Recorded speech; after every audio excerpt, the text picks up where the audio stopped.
2. The Open Road. Ratty, said the mole suddenly, one bright summer morning, if you please, I want to ask you a favor. The rat was sitting on the river bank, singing a little song. He had just composed it himself, so he was very taken up with it, and would not pay proper attention to Mole or anything else. Since early morning he had been swimming in the river in company with his friends the ducks, and when the ducks stood on their heads suddenly, as ducks will, he would dive down and tickle their necks just under where their chins would be if ducks had chins, till they were forced to come to the surface again in a hurry, spluttering and angry and shaking their feathers at him, for it is impossible to say quite all you feel when your head is under water. At last they implored him to go away and attend to his own affairs and leave them to mind theirs. So the rat went away and sat on the river bank in the sun and made up a song about them which he called Duck's Ditty. All along the backwater, through the rushes tall, ducks are a-dabbling, up tails all. Duck's tails, drake's tails, yellow feet a-quiver, yellow bills all out of sight, busy in the river. Slushy green undergrowth where the roach swim. Here we keep our larder, cool and full and dim. Everyone for what he likes, we like to be. Heads down, tails up, dabbling free. High in the blue above, swift swirl and call. We are down a-dabbling, up tails all. I don't know that I think so very much of that little song, Rat, observed the mole cautiously. He was no poet himself and didn't care who knew it, and he had a candid nature. Nor don't the ducks either, replied the rat cheerfully. They say, why can't fellows be allowed to do what they like, when they like, and as they like, instead of the other fellows sitting on banks and watching them all the time and making remarks and poetry and things about them? What nonsense it all is. That's what the ducks say. So it is, said the mole with great heartiness. No, it isn't, cried the rat indignantly. Well, then it isn't, replied the mole soothingly. But what I wanted to ask you was, won't you take me to call on Mr. Toad? I've heard so much about him, and I do so want to make his acquaintance. Why, certainly, said the good-natured rat, jumping to his feet and dismissing poetry from his mind for the day. Get the boat out, and we'll paddle up there at once. It's never the wrong time to call on Toad. Early or late, he's always the same fellow, always good-tempered, always glad to see you, always sorry when you go.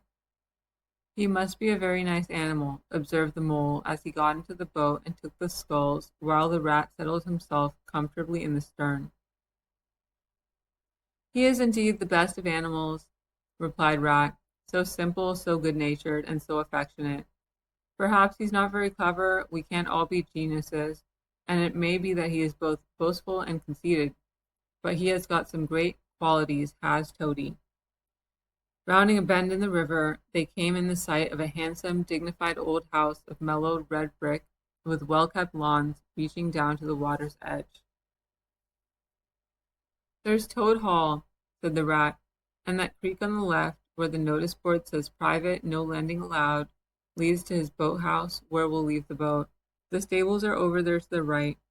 That's the banqueting hall you're looking at now. Very old, that is. Toad is rather rich, you know, and this is really one of the nicest houses in these parts, though we never admit as much to Toad. They glided up the creek, and the mole shipped his sculls as they passed into the shadow of a large boathouse. Here they saw many handsome boats slung from the crossbeams or hauled up to a slip, but none in the water, and the place had an unused and deserted air. The rat looked around him. I understand, said he. Boating is played out. He's tired of it and done with it. I wonder what new fad he has taken up now. Come along and let's look him up. We shall hear all about it quite soon enough.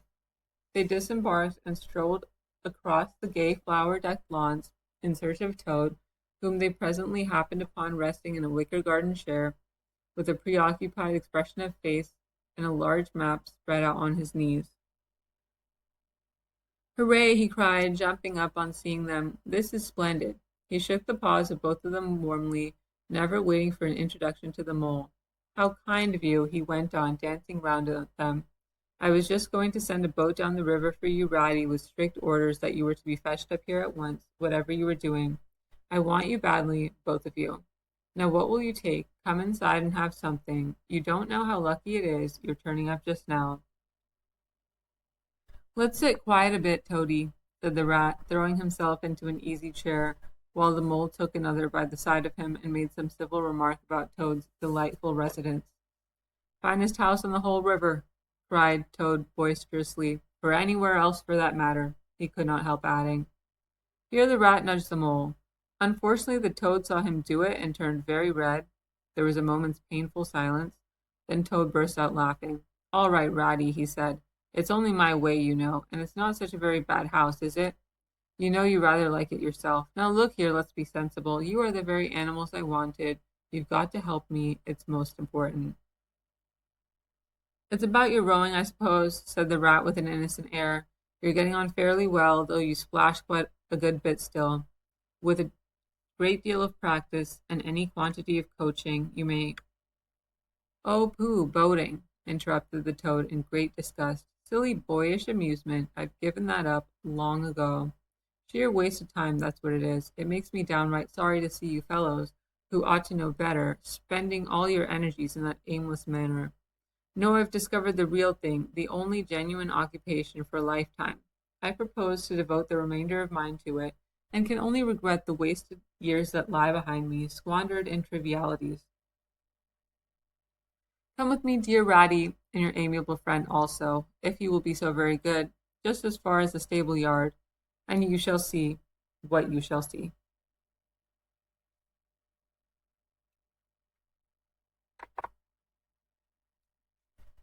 He led the way to the stable yard accordingly, the rat following with the most mistrustful expression, and there, drawn out of the coach house into the open, they saw a gypsy caravan, shining with newness, painted a canary yellow, picked out with green and red wheels. There you are, cried the toad, straddling and spanning himself. There's real life for you, embodied in that little cart. The open road, the dusty highway, the heath, the common, the hedgerows, the rolling downs. Camps, villages, towns, cities, here today, up and off to somewhere else tomorrow. Travel, change, interest, excitement, the whole world before you, and a horizon that's always changing. And mind, this is the very finest cart of its sort that was ever built, without any exception. Come inside and look at the arrangements. Planned 'em all myself, I did. The mole was tremendously interested and excited, and followed him eagerly up the steps and into the interior of the caravan. The rat only snorted and thrust his hands deep into his pockets, remaining where he was. It was indeed very compact and comfortable. Little sleeping bunks, a little table that folded up against the wall, a cooking stove, lockers, bookshelves, a bird cage with a bird in it, and pots, pans, jugs, and kettles of every size and variety. All complete, said the toad triumphantly, pulling open a locker. You see, biscuits, potted lobster, sardines, everything you can possibly want. Soda water here, baccy there, letter paper, bacon, jam, cards, and dominoes you'll find, he continued as they descended the steps again. You'll find that nothing whatever has been forgotten when we make our start this afternoon. I beg your pardon, said the rat slowly, as he chewed a straw, but did I overhear you say something about we and start and this afternoon? Now, you dear good old Ratty, said Toad imploringly, don't begin talking in that sniff and sniffy sort of way, because you know you've got to come. I can't possibly manage without you, so please consider it settled and don't argue. It's the one thing I can't stand. You surely don't mean to stick to your dull, fusty old river all your life and just live in a hole in a bank in a boat? I want to show you the world. I'm going to make an animal of you, my boy. I don't care, cried the rat doggedly. I'm not coming, and that's flat. And I am going to stick to my old river and live in a hole and boat, as I've always done. And what's more, Mole's going to stick me and do as I do. Aren't you, Mole? Of course I am, said the mole loyally. I'll always stick to you, Rat, and what you say is to be has got to be. All the same, it sounds as if it might have been, well, Rather fun, you know, he added wistfully. Poor Mole. The life adventurous was so new a thing to him and so thrilling, and this fresh aspect of it was so tempting, and he had fallen in love at first sight with the canary-colored cart and all its little fitments. The rat saw what was passing in his mind and wavered. He hated disappointing people, and he was fond of the mole, and would do almost anything to oblige him. Toad was watching both of them closely. Come along in and have some lunch, he said diplomatically, and we'll talk it over. We needn't decide anything in a hurry. Of course, I don't really care. I only want to give pleasure to you fellows. Live for others. That's my motto in life.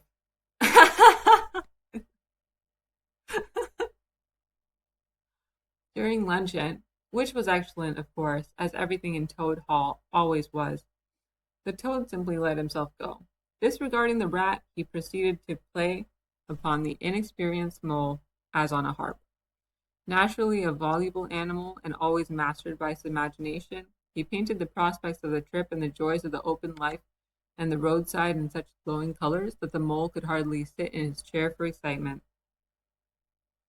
Somehow it soon seemed taken for granted by all three of them that the trip was a settled thing, and the rat, though still unconvinced in his mind, allowed his good nature to override his personal objections.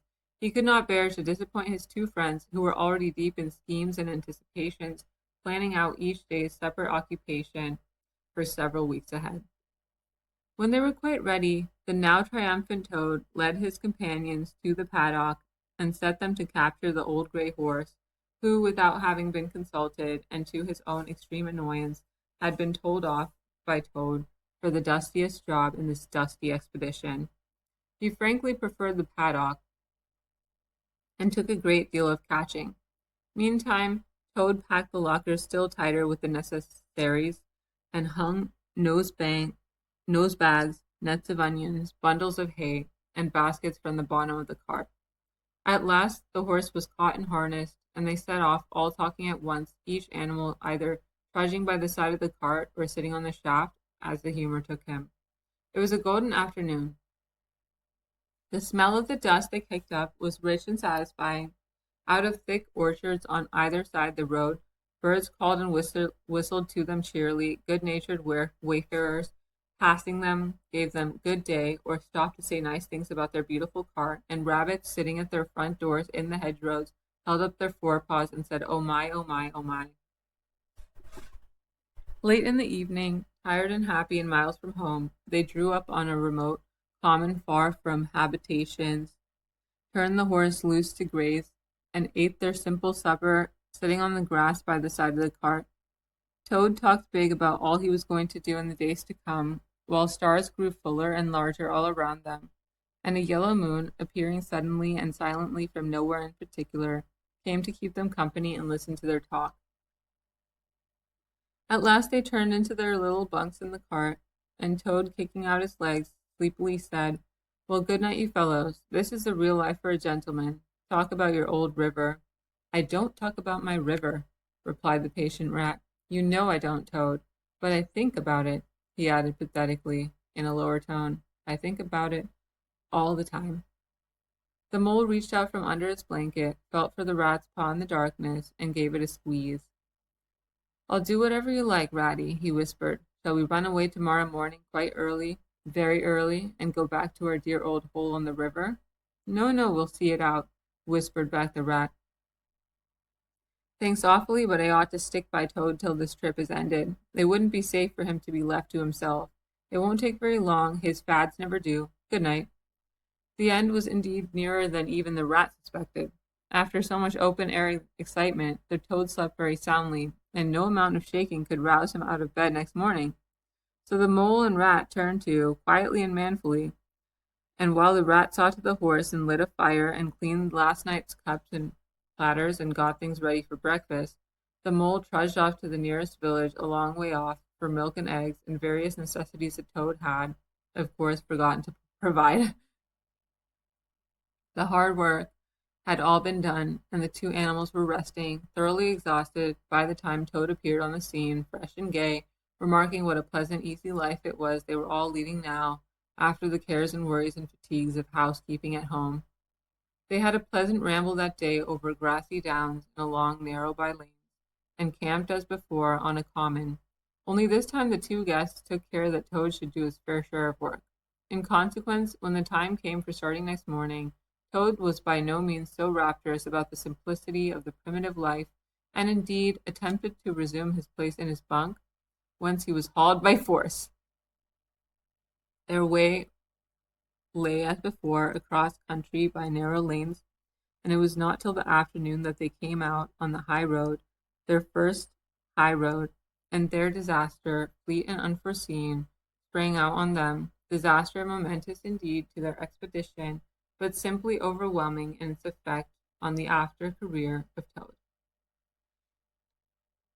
They were strolling along the high road easily, the mole by the horse's head talking to him, since the horse had complained that he was being frightfully left out of it, and nobody considered him in the least, the Toad and the water rat walking behind the cart, talking together. At least Toad was talking, and Rat was saying at intervals, "Yes, precisely, and what did you say to him?" and thinking all the time of something very different, when far behind them they heard a faint warning hum, like the drone of a distant bee. Glancing back, they saw a small cloud of dust with a dark center of energy advancing on them at its incredible speed, while from out the dust a faint poop poop wailed like an uneasy animal in pain. Hardly regarding it, they turned to resume their conversation, when in an instant, as it seemed, the peaceful scene was changed, and with a blast of wind and a whirl of sound that made them jump for the nearest ditch, it was on them. The poop poop rang with a brazen shout in their ears. They had a moment's glimpse of an interior of glittering plate glass and rich morocco, and the magnificent motor car, immense, breath-snatching, passionate, with its pilot tense and hugging his wheel, possessed all earth and air for the fraction of a second, flung an enveloping cloud of dust that blinded and enwrapped them utterly, and then dwindled to a speck in the far distance, changed back into a droning bee once more. The old gray horse, dreaming as he plodded along of his quiet paddock in a new raw situation, such as simply abandoned himself to his natural emotions, rearing, plunging, backing steadily, in spite of all the mole's efforts at his head, and all the mole's lively language directed at his better feelings. He drove the cart backwards towards the deep ditch at the side of the road. It wavered an instant, then there was a heart-rending crash, and the canary-colored cart, their pride and their joy, lay on its side in the ditch, an irredeemable wreck. The rat danced up and down in the road, simply transported with passion. "You villains!" he shouted, shaking both fists. "You scoundrels, you highwaymen, you road hogs! I'll have the law of you. I'll report you. I'll take you through all the courts."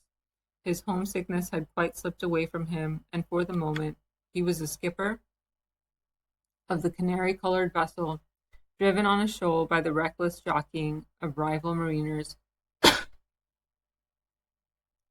And he was trying to recollect all the fine, inviting things he used to say to the masters of steam launches when their wash, as they drove near the bank, used to flood his parlor carpet at home.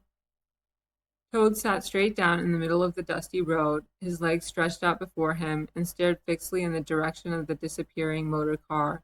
He breathed short, his face wore a placid, satisfied expression, and at intervals he faintly murmured, "Poop, poop." The mole was busy trying to quiet the horse, which he succeeded in doing after a time. Then he went to look at the cart on its side in the ditch. It was indeed a sorry sight. Panels and windows smashed, axles hopelessly bent, one wheel off, sardine tins scattered over the wide world, and the bird in the birdcage sobbing pitifully and calling to be let out. The rat came to help him, but their united efforts were not sufficient to right the cart. "Hi, Toad," they cried. "Come and bear a hand, can't you?" The Toad never answered a word or budged from his seat in the road. So they went to see what was the matter with him. They found him in a sort of trance, a happy smile on his face, his eyes still fixed on the dusty wake of their destroyer. At intervals he was still heard to murmur, "Poop, poop." The rat shook him by the shoulder. "Are you coming to help us, Toad?" he demanded sternly. "Glorious stirring sight," murmured Toad, never offering to move. The poetry of motion, the real way to travel, the only way to travel. Here today, in next week tomorrow. Villages skipped, towns and cities jumped, always somebody else's horizon. Oh bliss, oh poop poop, oh my, oh my. Oh, stop being an ass, Toad, cried the mole despairingly. And to think I never knew, went on the toad in a dreamy monotone. All those wasted years that lie behind me I never knew, never even dreamt. But now that I know, now that I fully realize, oh, what a flowery track lies spread before me henceforth, what dust clouds shall spring up behind me as I speed on my reckless way, what carts I shall fling carelessly into the ditch in the wake of my magnificent onset.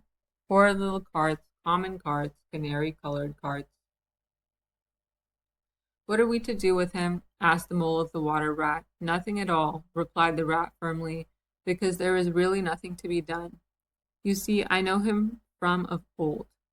He is now possessed. He has got a new craze, and it always takes him that way in his first stage. He'll continue like that for days now, like an animal walking in a happy dream, quite useless for all practical purposes. Never mind him.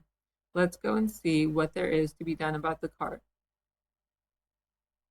A careful inspection showed them that even if they succeeded in righting it by themselves, the cart would travel no longer. The axles were in a hopeless state, and the missing wheel was shattered into pieces.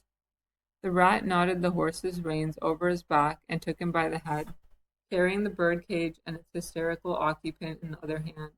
Come on, he said grimly to the mole. It's 5 or 6 miles to the nearest town, and we shall just have to walk it. The sooner we make a start, the better.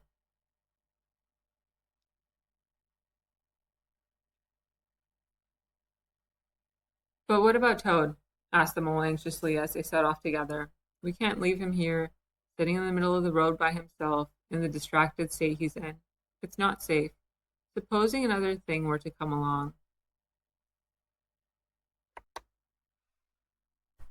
Oh, bother, Toad, said the rat savagely. I've done with him.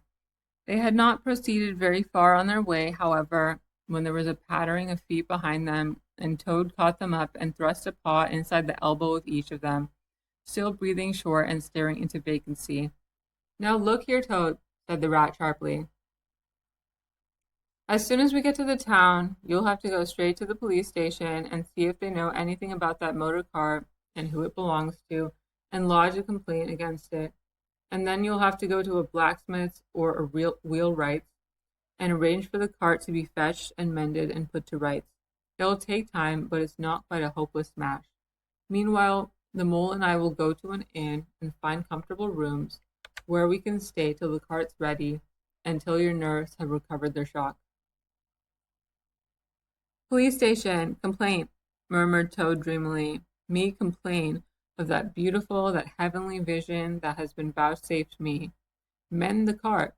I've done with carts forever. I never want to see the cart or to hear of it again. Oh, Ratty, you can't think how obliged I am to you for consenting to come on this trip. I wouldn't have gone without you, and then I might never have seen that swan, that sunbeam, that thunderbolt. I might never have heard that entrancing sound or smelt that bewitching smell. I owe it all to you, my best of friends. The rat turned from him in despair. You see what it is, he said to the mole, addressing him across Toad's head. He's quite hopeless, I give it up. When we get to the town, we'll go to the railway station, and with luck we may pick up a train there that'll get us back to the riverbank tonight. And if ever you catch me going a pleasuring with this provoking animal again. He snorted, and during the rest of that weary trudge, addressed his remarks exclusively to Mole. On reaching the town, they went straight to the station and deposited Toad in the second-class waiting room, giving a porter 2 pence to keep a strict eye on him. They then left the horse at an inn stable and gave what directions they could about the cart and its contents. Eventually, a slow train having landed them at a station not very far from Toad Hall, they escorted the spellbound, sleepwalking Toad to his door, put him inside it, and instructed his housekeeper to feed him, undress him, and put him to bed. Then they got out their boat from the boathouse, sculled down the river home, and at a very late hour sat down to supper in their own cozy riverside parlor to the rat's great joy and contentment. The following evening the mole, who had risen late and taken things very easy all day, was sitting on the bank fishing, when the rat, who had been looking up from his friend and gossiping, came strolling along to find him. "Heard the news?" he said. "There's nothing else being talked about all along the river bank. Toad went up to town by an early train this morning, and he has ordered a large and very expensive motor car.